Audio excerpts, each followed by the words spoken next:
Today we're gonna make chickpea noodle soup. Yes, I said chickpea.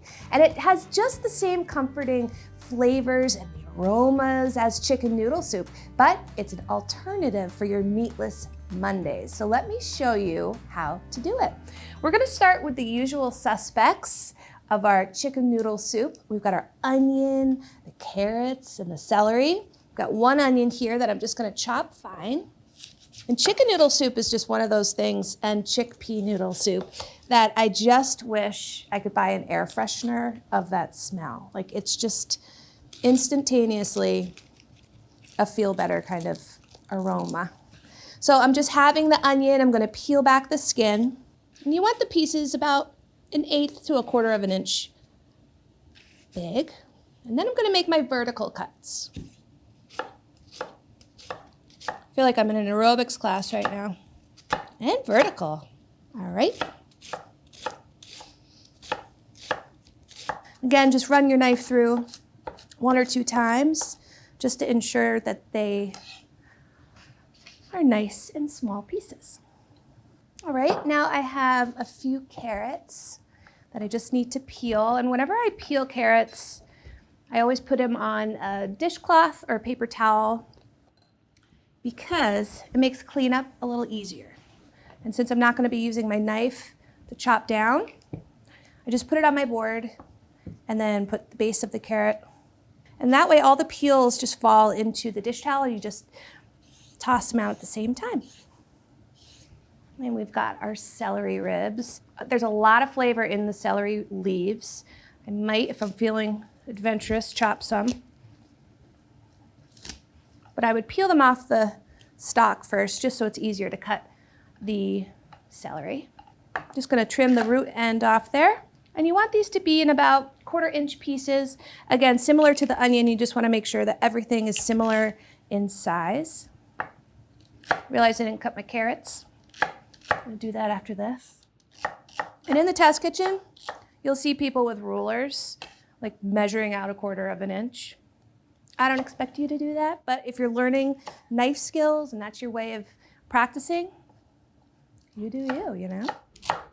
It already smells chicken soupy, chickpea soupy. I keep saying chicken soupy. I am gonna just give a little rough chop in the leaves because I don't wanna waste them, but you also could put them in a salad, save them for later on in the week. Smells so good. Back to my carrots that were just so lonely. Just gonna trim off the tip and just trim off the ends. So these I'm just going to cut into coins about 1/4 inch thick. Another name for this trio, this combination of ingredients, is a mirepoix, and it's celery, onion, and carrots. And it's the base of many traditional soups, stews, or delicious sauces.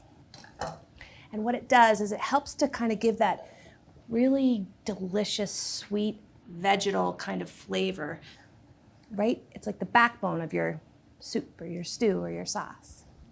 Okay, now just while I'm prepping everything now, I am gonna do a few herbs as well because I figure it's easier to do that now than later.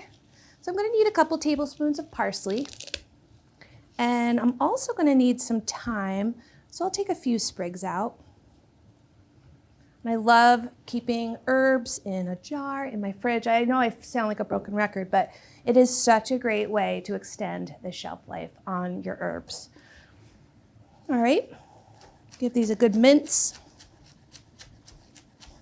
And with herbs, I always just, kind of give everything a chop first, and then I go over a few more times. But the most important thing is that they're dry. So after you wash them, when you get home and you wash your herbs, you don't want to cut basil or parsley or cilantro if they're damp, because the leaves are going to turn black and kind of mushy.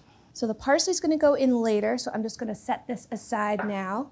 And the same with the thyme. And if you don't have fresh thyme, just go ahead and use dried thyme if that's what you have. You'd use about 3/4 of a teaspoon for this recipe. All right, put this aside as well. I wouldn't substitute dried parsley for this recipe only because we're gonna be stirring in the fresh, vibrant, beautiful green parsley at the end of cooking. So you're gonna get a lot of that parsley flavor. And last but not least, we've got our chickpeas. star of the show today. I'm gonna go drain and rinse these, and I will meet you over at the stove. So now I'm gonna heat a couple tablespoons of oil over medium heat. And you'll know it's ready when it starts to ripple, and also it's called shimmering. You don't want to get it too hot because we're not going to be browning the vegetables. We're going to just be cooking them until they're softened. So you don't want a lot of caramelization because that would turn the soup a different color. So I'm going to add our vegetables. And I'm going to add a little bit of pepper, and I'm not going to add salt at this stage because the canned chickpeas have some sodium in there. And then just stir it, and you want to let this cook for 5 to 7 minutes until the vegetables are softened. Again, we're not looking for any browning here at this stage. Go in there every once in a while and just give it a good stir. So the vegetables are cooking on the stove, and I wanted to show you guys what we're going to be adding. I mentioned that we're not adding salt at that beginning stage with the vegetables.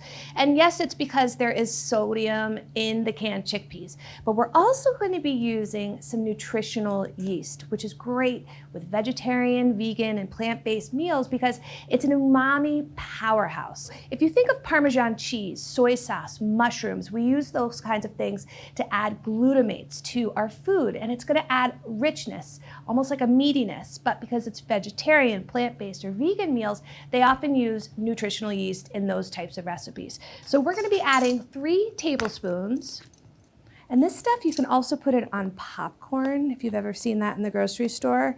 It's, again, savory, salty, nutty. So I have my minced thyme here, I have some nutritional yeast, and then I'm also going to round out the flavor profile by adding a couple bay leaves into the soup as well. So I'm gonna head back over because it's time to add this to the pot. And these are totally perfect, they're softened. It's been about 7 minutes now, so I'm gonna add this directly to the pot and just cook for about 30 seconds until it's fragrant and we can smell the thyme.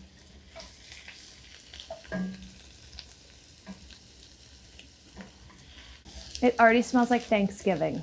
You know, that like oniony, carrot, celery smell fills the house. You can tell I'm a fan. All right, here is 6 cups of vegetable broth, and I've got my chickpeas from earlier, and I'm gonna add that and bring it to a boil. So reduce the heat to medium-low and let the soup simmer for just about 10 minutes, partially covered. So we're almost done. We have one more step. So this is sort of the choose your own adventure part of the recipe. I'm gonna add some ditalini pasta. It's those really adorable little tubes of pasta. But if you have other things on hand like orzo or alphabet pasta, just saying, you can use that here too. It's just about a half a cup. And I'm gonna add this to the soup. All right, so I increased the heat to medium-high, and I'm gonna let this cook until the pasta is just tender, about 10 minutes. This looks so good. I just have to get the bay leaves out. All right, I'm gonna stir in the parsley. This looks so beautiful. It needs just a tiny bit of salt. I'm gonna add just a little bit of pepper too. You can taste every single vegetable that I put in there. And that's a good thing. This is so good. All right. Oh, with the chickpeas, the ditalini pasta. I mean what I'm about to say. I do not miss the chicken. I don't. These chickpeas are so tender. They offer a good substantial amount of protein in here.